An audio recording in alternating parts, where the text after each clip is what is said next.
take care of your relationship with your spouse, your friends, your family members. What about your relationship with money? We make decision based on emotion. How we treat money is ultimately how you end up with that amount of money left. You got to be very realistic about money. No matter how much money they have, right?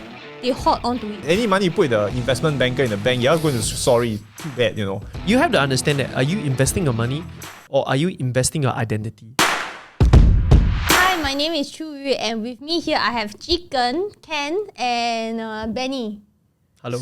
Okay, so we're going to talk about our relationship with money, right? So maybe let's start off with Benny. Why is this an important topic? Why are we even doing this topic? I think often than not, when growing in a very pragmatic country like Singapore, where education is of our focus, right? We often think of money as a very flat perspective of like, oh, if I work hard enough, if I'm smart enough, get a good career, I'll make a lot of money. And nobody really cares about this thing called relationship with money. But as I go along in life, and I realize that sometimes we make decisions based on emotion. In fact, all the time we make decisions based on emotion, right? And that will really cripple you in terms of how your wealth will be affected from it. Last year, March, when stocks price dropped tremendously, many people like me were crippled by our emotion. Because while some people celebrate when it drops and they go all in, right? Others took a pause and was shocked and don't know how to respond.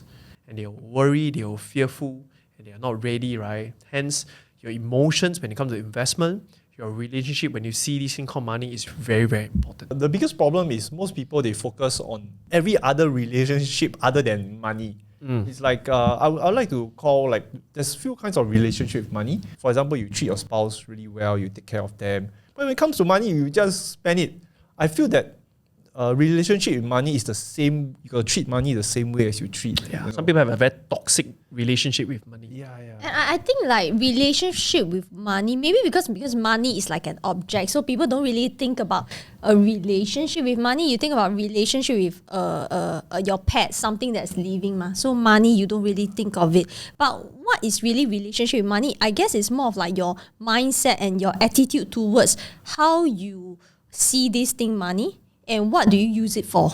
Of course, the extreme end is people who hold it too tightly, and the other end is people who hold it too loosely when it comes to their decision making, right? And today we want to explore some of our personal story, some of our challenges, some of the things that we overcome, or some of the goods and some of the bad that surround this topic called money, and how do we overcome them. Yeah, I also want to hear like from your perspective, like how do you treat money? Like, do you like just spend it away? Like, how do you abuse? Do you abuse the money, or do you like really hoard it? Like like nobody's business. Calculative to every possessive. sense, calculative to every sense, right? Or are you like those who just treat everybody every time you go out for a meal and just let your money flow away freely, right? I think that's a very big thing, Yeah, I could give you an example. There was this lady that she came up to me. She's in her 60s or 70s. I'm not really clear on the exact age, but she was always very very stressed, like in life. Even at the age of I would guess 70. Then at that time, her investment banker kind of lost money for her. She put money in the bank, the usual shit. Any money you put the investment banker in the bank, you're going to, sorry, too bad, that is a bad choice, no matter how you look at it.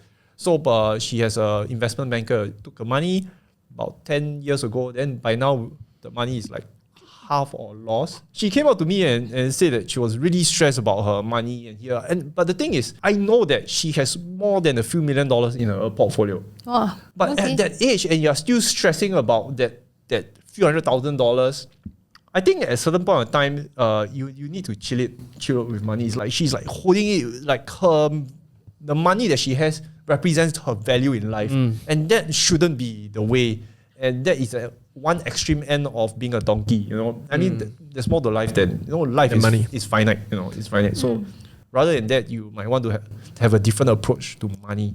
So Ken, like, what is your approach to money? Your attitude with money, is it like the hodler kind or flow kind, or you don't really care kind? What kind of partner are you? I went through many stages from not really caring much, and that was a big mistake.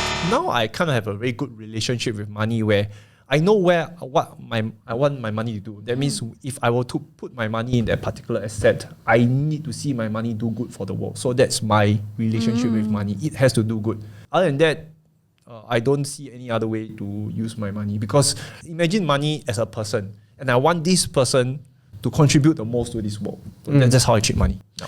I think to begin with, everyone need to have a price target for themselves. I think it's very important. There's no such thing as much as possible.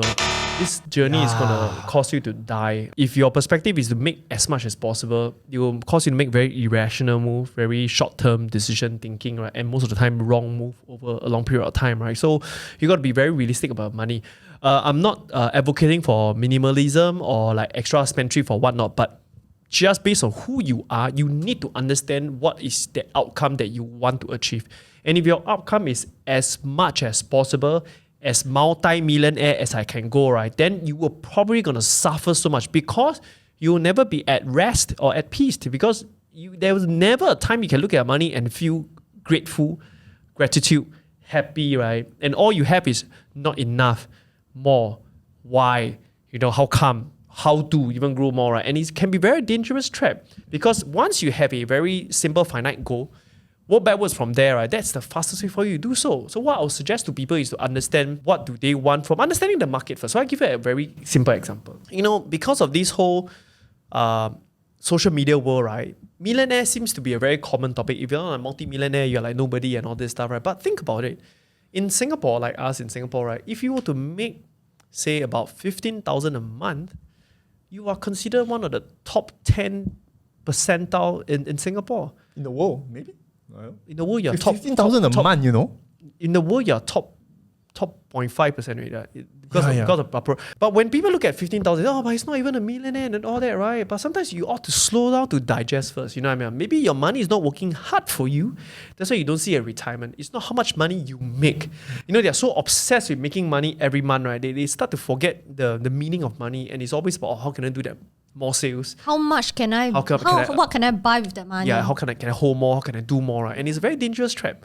So understanding where you are, how well you have achieved, right, is actually very important. So if you know your end goal is, hey, you know what, I have 4,000 retirement and I'm cool, right? Then be cool with it. I think my mom has a very uptight mindset and relationship with money. I mean, I cannot blame her because last time we are really, really, really very poor. So every dollar and cents, she's very uptight about it. Like every time when we go out, everything we touch, she needs to look at the price tag, regardless whether we want to buy the item or not. She's like so uptight about money, and then if she feels that the shop is selling things that's too expensive, she will just walk out and stand outside, and her attitude and her face just turn black. Yeah, so it's like, so I don't like that. And I know people sometimes, if they are so uptight about money, no matter how much money they have, right, they hold on to it the whole day because money is so important. Then they keep it with them, and they are not even willing to let go of the money to invest, to buy insurance for protection. Are you the opposite? Then I think I become more opposite because I don't like it that you're so stressed out about money. So I think I grew up in that kind of environment. So I became more of the other way. Like don't talk about money, or like you're just free in it and all that. I think I don't really like to look at the price tag when I want to buy things lah. But I don't go and buy expensive things. But I don't like it that because of the it's too expensive, I cannot afford it, then I don't buy. I don't like that kind of feeling. So maybe because of that, I need to make sure I earn more money. Actually, most children, they have that opposite effect from their parents. I think so. The parents might be one end, and most children grow up the opposite. I understand why parents do that in the first place because they're probably brought up in an environment where they need to that era. They need to be that person to survive. So my mom, she's awesome mom. But the thing is, she hoards a lot of things like this is. I know when COVID hit, right? I have like the fridge is stacked full. I don't have just one big fridge. I got two fridge. Okay, it's stacked full. Gosh, I could survive the whole COVID through, but I became the total opposite of her. Throw. Yeah, everything throw. Even it's like everybody knows that if it's something that I don't use, but like within the next 2-3 months, I'll just throw. I'm like ultimate minimalist. So we tend to be the. Do you think that's good or bad? I'm not too sure, but taking things to extreme may be a little bit of a problem. How about you guys? Do you all feel that way? Like your parents are of a certain character, and you're like, no, I want to be the exact opposite of them. Like, just share your experience in the It's comments. nobody's fault. It's just how life is, and it's always proven. It's as such because of what you have deprived or what you have against or stand for. You try to be something else to compensate something. Yeah. I want to talk about money in terms of like how in Asia culture, right? It is a very bad culture over here where you are always being labeled money-minded if you talk about money. Oh, why are you so money-minded? We're just hanging out. Is everything about money for you? You know, when you start to talk about investment and money, right?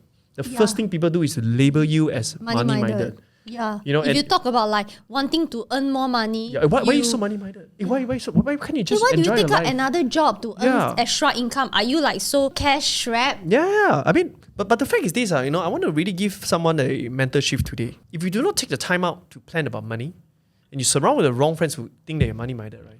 Then you spend your whole life Worrying about money. Is that what you want to say? thinking about money. Because every of the decision will be about money after that. In fact, only when you take care of it when you are much younger, right, you can enjoy a smoother and a happier retirement. So number one, are you surrounded by friends who also have bad relationship with money and don't talk about money and don't explore about investment, right? If you're in that field and you feel pressurized, right, just smile and understand that these are not the right group of people for you to really focus your future with, especially when it comes to investment. As a good friend, hang out. I don't think there's anything wrong, right? But just understand that, you don't want to be surrounded in the energy when it comes to investment. And that's why I think this podcast is really important, because sometimes some people may not have friends inside this investment realm, money realm. And so that's why when we have this conversation, I hope that we can, our ideas, we give you the broad picture and you form your own opinion. All we want is just that one takeaway, that one video among the months of video that we do. If that one sparks you on and start growing your investment or change your perspective, right? I think that's what this podcast is all about. And I think some people have a avoidance attitude and relationship towards money. What do you think? We grew up in a whole educational system, right, that purely believe in making less mistake equals success. The least mistake you make in life, you are more successful. That's exam paper. So they grew up thinking that so long if I make the least mistake, I'll be successful. So when it comes to exploring about investment, heck, if I don't touch, I don't make mistake. That's like freaking 10, 15, 20 years of inculcation, right? And worse is like bell curve and then among with like exam paper, right? That screws people up, because how many true investors out there can clearly say that they have not made any failure or mistakes before? It's true that failures and mistakes, we grow, right? And we learn and become better as well, right? Like what we said in the previous episode, if you don't make the mistakes in the thousands or the hundreds of dollars, you'll make the mistake in the tens and 20 of the hundreds of thousands in future. You have to try. The earlier you start trying, the smaller amount you start trying, you clock all these lame, small experiences there, right? Then when you move on a journey, you are much smoother. Yeah, I could actually share this one more experience. I've seen not just one or two, but many people do it. They learn their relationship with money is that they hoard it. They work until 60 plus. At the end of it, they realize they cannot work anymore, so they went and start a business. And usually, I've seen a few of them start F&B business. At that point in time, they have quite a bit of money. They throw in their life savings, 200,000, and poof, gone. Very difficult because they don't have a life experience in Yeah, starting a F&B business, and then you suddenly put in your life saving in something that you have no experience in. I mean, what can you expect, right? You have to understand that, are you investing your money or are you investing your identity? Because if you spend 300,000 on a cafe, you are investing in an identity of being a cafe owner. You're not investing in a business to make money. I'm not saying you won't make money from a cafe, but most of the time, the attraction of sounding like a business owner is more attractive than making the actual money itself. And people fall into that trap, when it comes to doing so. So even when it comes to investment, they tend to choose things that elevate their identity than return of investment. Because anything that sounds cooler is, I own properties. But actually, you can own crap property that are very cheap, but just make yourself sound cooler of like owning properties. You're still going to be dead, like in business as well, right? So far, we learned from Qiuyu, your relationship with money is you don't really overspend it, but you kind of like look after it. Like for me, I don't really hold it like dear, but how I value it to it. But for Benny, what's your relationship with money? We watch a lot of shows, and if you watch shows and soap opera, right, rich people tend to be evil or nice. Evil. Yeah, right? And it's super ridiculous because the whole media scene always paint rich people as Bad guy. there's bad guys. Except Tony Stark. Except for Tony Stark, which is like semi-bad as well when he started, right? Like, which is ridiculous, right?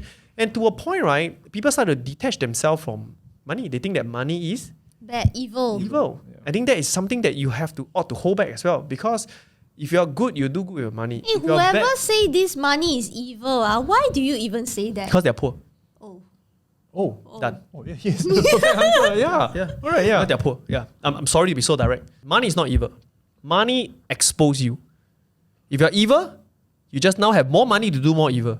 Oh. If you're good, you just have more money to do more good. Done. Yeah, actually what happens with money is the richer you become, it actually it Expose you because now you have the finances to do what you can do. Even worse things. But and if if you you are want to good, donate, you can do then more with good. more money, Yeah. you do more good. So money exposes you. Of course. Very good, Money exposes you. So stop blaming. If you're evil, you're rich and you're doing bad things, don't blame money, man. Blame you, right? Because it's always you who is the constant, right? The money is amplifier. I guess the people who made the money, they are not really evil. Oh. Yeah, but the people's children. Sorry, those that are born rich. Oh, sorry. Sometimes. Okay. I mean, I feel that the born rich children, they with a golden spoon, they need to go through a certain journey in life. The upbringing, I think It's not done right, lah. They have more things to solve, definitely. Yeah, man. But also, there's also a very bad relationship with money I heard before. Oh, if you're making so much money, you should do it in an illegal way, or you should do it in some funny way. You know, they are just not happy when people can make a lot more money. As long as you make a lot of money, you must have done in a very you're lucky or unorthodox or like illegal or grey, right? But no, like people make clean money doing clean way, and end of story, right? It doesn't always have to be that way. And if you find yourself constantly saying that, it's because it is the defense mechanism that's stepping in, because you just didn't find a way, and if someone else find a way, it have to be a bad way. And it's a very dangerous trap if you're trapped in that kind of mindset, and that if that's your relationship with wealth, you'll sink into a very bad path. Because when you see someone who is rich, you should not be envy, you should not be jealous, you should not be angry, but you should be curious. You should go and figure out how did this person make the money. Even I'm not doing it, it's always good to know, right? Oh, cool, nice, that's an interesting way, right? And that's one big one. The second big one that I want to share, right, is that when I was much younger, I happened to have a hobby, which is a stage magician. You can do card tricks, right? I remember you flipping around your You can cards do here. this, right? But you can't do that on stage, like, it's too small. As in, like, we do like bigger props, right? So I remember clearly when I was 17, I made $250 in a 15-minute show. One day before Christmas Eve, that 3 show makes me $750 with a performing of like 45 minutes, right? Wow. Yeah, my life changed. Awesome side hustle, man. My life changed because I started to realize, why would I find a proper job if I can make $750 in a day? At the point I was trying to take a diploma. The diploma probably paid me 1.8K, 2K back then. But that was my biggest poison. What do you mean? Why? Because of that, I keep trading time for money. I keep trying to find the best way to trade my time for money. I become so obsessed with business because it's the best way to make more money with less time. And I forget to let my money make money for me. Ooh. So you became very focused on your business, and then you I was so obsessed with trading time for money in a higher quality way. I thought that was the right path. But I can never be rested because it's still trading time for money, although it's making more money. Never a point whereby I can sleep and my money grows by itself. But you did very well as a business investor, you know. That's another form But I'm of very investment. stressed, very tired. I was very obsessed, right? You were young, never mind. Yeah. So at some point, You're old, you cannot now. I mean, at least you did when you're young. ouch. Yeah, but at some point I realized that, right? And I remember clearly when I taste my first growth in stocks, where I literally did nothing. I felt guilty. Why? Why is it you? Don't do anything else money. Yeah, I felt guilty actually. Am I ripping off the world from the poor, from the stock market because I'm making money from not doing any contribution, right? Just investing, right? And that was my realization also, lah. You know, like I have to really come down to understand it's just investment and growing my money, investing in company that makes sense, right? and take the guilt away from myself. So that was the two journey that I overcome to be where am I today as a more balanced entrepreneur But and investor. technically, as a stock investor, you didn't do anything because sometimes companies need the money to expand. Yeah. So you're contributing to the company and helping them expand. Exactly, but I fall into that category of laying blame as well. You know, there are people who don't invest in stocks because they think that the capitalism world is an evil world. People got say this to me. Yeah, they say it's an evil world. Why you make money from these evil moves, right? Like you should make money from your hard work. I find myself falling into that mindset, right? And I managed to pull myself out from the guilt. Okay, so how about you? Do you have any life experiences that trigger you to think about money differently? I think my mom is one of the biggest person in a way that influenced the way I treat and think about money. And so just now I shared about my mom, the way she's so,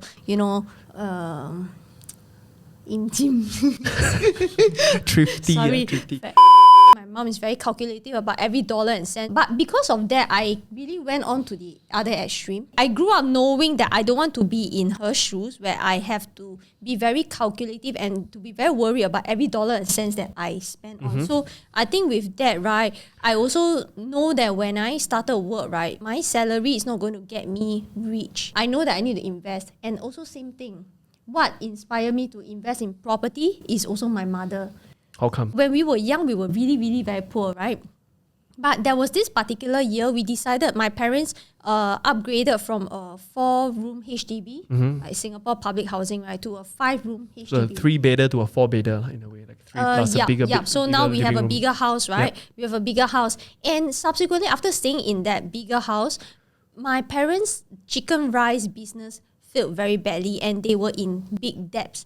To the extent that, right, every few months, our electricity and water get cut off. At the point in time, I was like thinking, hey, why don't we sell off this big house and we can always downgrade to move on to a smaller house, right? But my mom was very adamant at that point in time not to downgrade.